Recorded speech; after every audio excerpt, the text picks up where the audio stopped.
আসসালামু আলাইকুম, সবাইকে শুভ বিকেলের শুভেচ্ছা।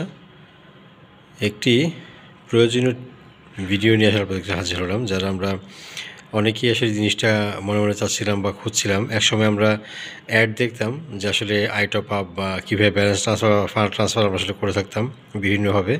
মূলত মোবাইলের ব্যালেন্স থেকে মোবাইলের ব্যালেন্স ট্রান্সফার করাটাকে মূলত আমরা ইজিয়েস্ট হিসেবে অনেকেই জানতাম, কিন্তু অনেক সময় মাঝখানে মোবাইল কোম্পানি বন্ধ করে দিয়েছিল, কিন্তু এগুলো আবারও চালু করেছে। তো আপনাদের জন্য এই তথ্যবহুল এই ভিডিওটি আমি আসলে করলাম। এই ব্লগে আপনারা এই জিনিসগুলো জানতে পারবেন, সম্পূর্ণ বিষয়গুলো আপনাদেরকে ক্লিয়ার করে দিব। এক্ষেত্রে বাংলাদেশের সবচেয়ে মোস্ট পপুলার হচ্ছে গ্রামীণফোন, বাংলালিংক, রবি, এয়ারটেল। রবি এবং এয়ারটেল জানেন যে বর্তমানে প্রায় একই কোম্পানি, দুইটা কোম্পানি গিয়ে নিয়ন্ত্রণ সংস্থা একটি। সেক্ষেত্রে যদি আপনার মোবাইল থেকে হুট করে আপনাকে কেউ বললো যে আমাকে কিছু ব্যালেন্স ট্রান্সফার কর বা আমার একটা মোবাইল রিচার্জ দেয়, সেক্ষেত্রে কিন্তু আপনার পকেটে টাকা নেই, কিন্তু আপনার মোবাইলে 100 বা 200 টাকা রয়েছে। সেক্ষেত্রে ওইখান থেকে আপনি 20-30 টাকা ট্রান্সফার করতে পারবেন বা তারও বেশি ট্রান্সফার করতে পারবেন। এক্ষেত্রে আপনি যে জিনিসগুলো করবেন, আপনার মোবাইল থেকে যদি জিপি সিম হয়, মনে রাখবেন জিপি থেকে কিন্তু বাংলালিংকে আসবে না, বাংলালিংক রবিতে যাবে না। GP to GP, Banglalink to Banglalink, Robi to Robi, Airtel to Airtel. এই জিনিসটা একটু মাথায় রাখবেন অবশ্যই। হ্যাঁ, এক্ষেত্রে আমি স্ক্রিনটা ধরে রেখেছি আপনার কোডগুলোর উপরে, চাইলে আপনি স্ক্রিনশট নিয়েও কিন্তু রেখে দিতে পারেন, তাতে আপনাদের সহজ হবে এবং সুবিধা হবে। যদি গ্রামীণ ফোন ইউজার হন তাহলে আপনার ডায়াল প্যাডে গিয়ে *121*1500# চাপবেন।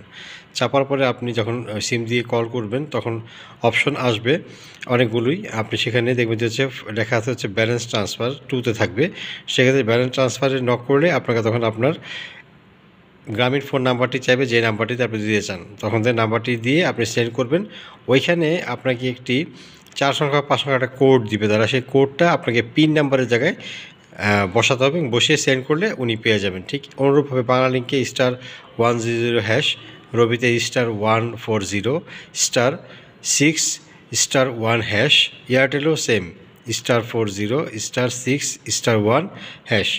আশা করি ভিডিওটা আপনাদের কাজে লাগবে এবং আপনাদের ব্যালেন্স ট্রান্সফার হুট করে রাতের বেলা প্রয়োজন হলে করতে পারবেন।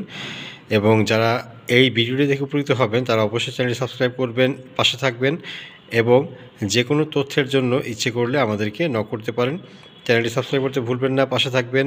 যদি ইউটিউব চ্যানেল থেকে দেখে থাকেন তাহলে অবশ্যই চ্যানেলটি সাবস্ক্রাইব করবেন। যদি ফেসবুক পেজ থেকে দেখে থাকেন তাহলে ফেসবুক পেজটি অবশ্যই ফলো দিয়ে শেয়ার করে দিবেন। ভালো থাকবেন, সবার সুস্বাস্থ্য কামনায়। আল্লাহ হাফেজ।